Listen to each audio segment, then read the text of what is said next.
Les patriarches, Don Jean de Montléon, livre 2, Isaac et Jacob.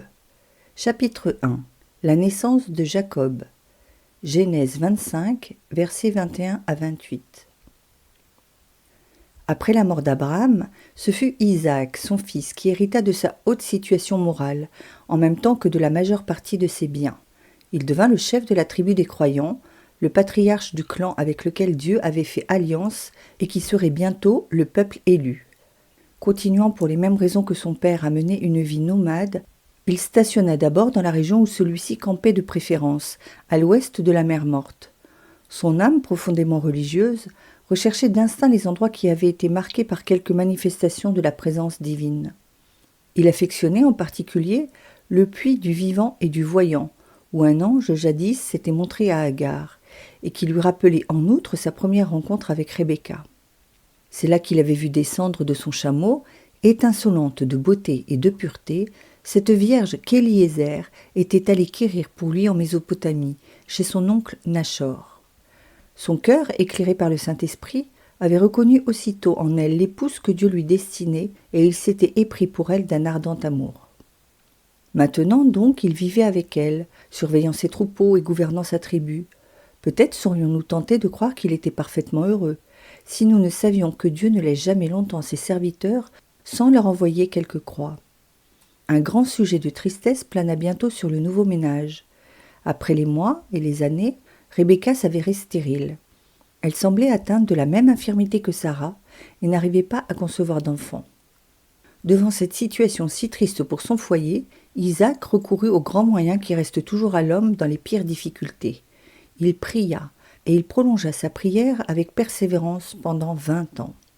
Certes, il ne doutait pas de la parole divine qui lui avait promis une descendance, mais il ne savait pas si celle-ci lui viendrait par Rebecca. De plus, son humilité et son sens de la justice ne lui permettaient pas de croire que la promesse reçue de Dieu le dispensa de faire humainement tout ce qu'il pouvait pour avoir un enfant. Au bout de 20 ans d'attente, enfin Dieu exauça sa persévérance et Rebecca sentit qu'elle allait devenir mère. Mais ce ne fut pas encore pour elle la paix et la joie, car, sans le savoir, elle avait conçu 2 jumeaux, et ceux-ci, nous dit l'Écriture, se battaient dans son sein. La Vulgate emploie ici le mot de « kolédébantour », mais le terme hébreu est plus énergique selon saint Jérôme, et pourrait se traduire « ils ruaient, ils se donnaient des coups de pied ». Cette lutte causait de vives douleurs à Rebecca, qui ne comprenait rien à ce qui se passait en elle. Elle n'avait à sa disposition ni clinique, ni médecin spécialisé, ni aucun des moyens dont nous sommes doués aujourd'hui à profusion pour étudier son cas. Ne sachant que devenir, elle disait en son fort intime « Si c'était cela qui devait m'arriver, qu'est-il besoin que je conçusse ?» Mais cette femme forte, au lieu de gémir et de remplir l'air de ses lamentations, au lieu de chercher du soulagement parmi les hommes, n'en parla même pas à son mari. Elle s'en alla, dit le texte sacré, consulter le Seigneur. Que signifie au juste cette expression ? Les auteurs l'expliquent de 2 manières différentes. Pour les uns, cela veut dire qu'elle se rendit dans quelqu'un de ces endroits sanctifiés par une apparition céleste, qui servait alors de lieu de culte. Elle se mit en prière, et Dieu daigna lui répondre par le ministère d'un ange. Les autres, saint Jean Chrysostome par exemple, pensent que Rebecca alla consulter un prêtre du Seigneur. Bien que le sacerdoce lévitique n'eût pas encore été constitué, on ne saurait douter en effet qu'il exista déjà non seulement des prêtres, mais même une certaine hiérarchie entre eux. Au-dessus de ceux qui, dans chaque famille, offraient les sacrifices de par leur qualité de père ou de fils aîné, il y avait certains hommes qui étaient considérés comme plus spécialement investis de la fonction sacerdotale. C'est un de ceux-là sans doute que vint trouver Rebecca. Mais pour éclairer la femme qui était l'épouse d'Isaac et la belle-fille d'Abraham, il fallait évidemment un personnage d'une sainteté éminente et particulièrement versé dans les choses de Dieu. Saint Éphrem et beaucoup d'autres commentateurs avec lui mettent ici un nom en avant. Il y avait un homme alors qui passait pour le prêtre par excellence. L'Église, aujourd'hui encore, au canon de la messe, l'appelle « summus sacerdos tuus ». Il exerçait une autorité morale considérable et Abraham lui-même s'était incliné devant lui.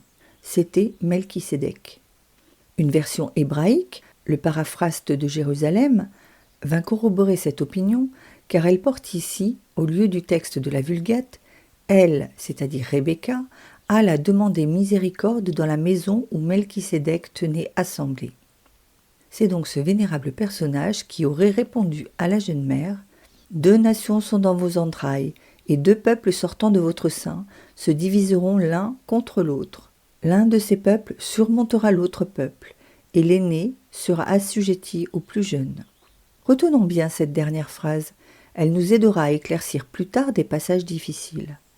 En entendant ces paroles, Rebecca comprit que l'état dont elle souffrait avait une valeur prophétique. Dès lors, elle ne se tourmenta plus. Et même avec cette pudeur habituelle aux âmes très saintes, qui les empêche de révéler à quiconque les faveurs dont elles sont l'objet, elle ne communiqua à personne, même pas à Isaac, la réponse qu'elle venait de recevoir, parce qu'elle savait déjà qu'il est bon de cacher le secret du roi. Et elle attendit avec patience la suite des événements. Quand le temps fut venu, elle mit au monde 2 jumeaux. Celui qui sortit le premier était roux, et sa peau était velue comme celle d'une bête à poil. À cause de cela, il fut appelé Ésaü, c'est-à-dire le rouge ou le roux. Son frère sortit ensuite, qui tenait dans sa main le talon d'Ésaü. C'est pourquoi il fut appelé Jacob, ou celui qui supplante. Car dans une lutte à bras-le-corps, l'homme qui arrive à saisir son adversaire par le pied n'a pas de peine à le renverser et à s'assurer la victoire. Isaac avait 60 ans au moment de cette naissance. Abraham était encore en vie et il eut le temps de connaître ses 2 petits-fils. Ceux-ci grandirent près des tantes paternelles. À mesure que leur personnalité s'affirmait, ils manifestaient des goûts très différents. Ésaü avait la passion de la chasse. Il affectionnait les longues courses et la vie en plein air. C'est ce que l'Écriture veut marquer en lui donnant les noms de Agricola, Agrestis. Jacob, au contraire, était une nature douce et paisible, il aimait à demeurer dans la tente. L'auteur sacré note en outre qu'il était simple, c'est-à-dire franc et droit, pour le garder dès maintenant contre le reproche de duplicité que beaucoup seront tentés de lui faire quand viendront se démêler avec Ésaü. La glose ajoute ici qu'il s'appliquait à la vie intérieure à laquelle il aurait été initié par Melchisédek. Isaac, continue l'auteur sacré, aimait Ésaü parce qu'il mangeait des produits de sa chasse. Devons-nous prendre ces paroles au pied de la lettre ? Un homme de la qualité d'Isaac pouvait-il vraiment se laisser guider dans ses préférences par une satisfaction d'un ordre aussi terre-à-terre ? Non, n'en doutons pas. Il aimait Ésaü parce que c'était l'aîné, parce qu'il voyait en lui l'héritier auquel il transmettrait un jour le dépôt sacré des bénédictions et des promesses divines qu'il avait reçues lui-même d'Abraham. Peut-être aussi avait-il plus de confiance pour assurer après lui le gouvernement de la tribu dans l'énergie et la virilité d'Ésaü que dans la douceur un peu timorée de Jacob. Si l'Écriture a noté ce point, c'est surtout pour nous faire comprendre que les hommes les plus vertueux ne sont pas exempts d'un certain aveuglement en ce qui concerne leurs enfants. Nous l'avons déjà vu à propos d'Abraham et d'Ismaël, et qu'ils se laissent prendre à leur insu aux attentions de ceux qui savent flatter leur goût, même dans les menus détails de la vie courante. Rebecca, au contraire, préférait Jacob, qui lui tenait compagnie à la maison et dont le caractère paisible s'accordait mieux avec le sien. Sans doute aussi, elle pressentait déjà, de par la prophétie qui lui avait été faite, que c'était lui qui serait un jour l'héritier de la promesse. Commentaire moral et mystique. Remarquons d'abord avec saint Jean Chrysostome, à propos de la naissance de Jacob, que 3 femmes dans l'Ancien Testament, toutes 3 d'une sainteté éminente, sont restées sans enfants après leur mariage pendant des années et des années. Sarah, Rebecca et Rachel. Mais après cette longue attente, chacune d'elles a mis au monde un grand serviteur de Dieu. La première, Isaac, la seconde, Jacob, et la troisième, Joseph. Pouvons-nous penser que ce fut là l'effet du hasard ? Non, certes, tout cela a été disposé par Dieu pour préparer les hommes au grand mystère de l'incarnation. Il fallait, continue le même docteur, qu'en voyant la Vierge enfanter notre commun Seigneur, vous ne fussiez pas incrédules. Exercez, semble dire la Sainte Écriture, la subtilité de votre esprit sur la stérilité de ces femmes, afin que, quand vous aurez vu des entrailles impuissantes et stériles s'ouvrir de par la grâce de Dieu à l'enfantement de la vie, vous ne vous étonniez pas d'entendre dire qu'une vierge a enfanté. Ou plutôt, étonnez-vous, soyez frappés d'admiration, mais ne refusez pas votre foi au miracle. Quand le juif vous dira donc Comment la Vierge a-t-elle pu enfanter ? Répondez-lui. Comment celle qui était vieille et stérile a-t-elle pu enfanter ? L'insistance que met l'Écriture à nous dire qu'Isaac habitait près du puits de vision concerne beaucoup plus les dispositions du cœur de cet homme juste que le lieu où se tenait son corps. Écoutons plutôt Origène sur ce sujet. Isaac, dit-il, a mérité de demeurer en état de vision, dit habiter, tandis que nous, c'est à peine si, illuminés par la miséricorde de Dieu, nous pouvons comprendre ou entrevoir des bribes de chaque vision. Si cependant je peux acquérir ne fût-ce qu'un rayon d'intelligence des visions de Dieu, je pourrais dire que j'ai passé ce jour près du puits de vision. Et si je puis en saisir quelque chose, pas seulement selon la lettre, mais selon l'esprit, je pourrais dire que j'ai passé 2 jours près du puits de vision. Et si je pénètre jusqu'au sens moral, j'y aurai séjourné 3 jours.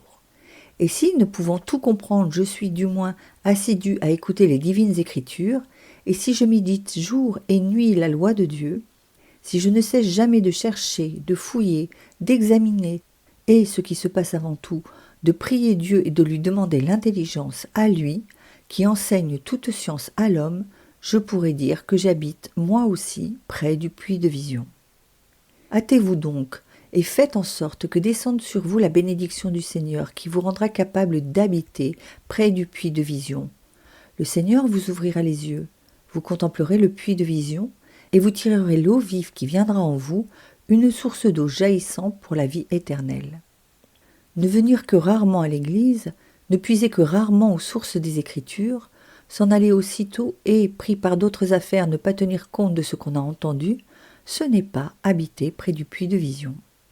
Quant au combat que menaient l'un contre l'autre les 2 jumeaux dans le sein de Rebecca, il symbolise la lutte que se livrent dans l'âme chrétienne la nature et la grâce.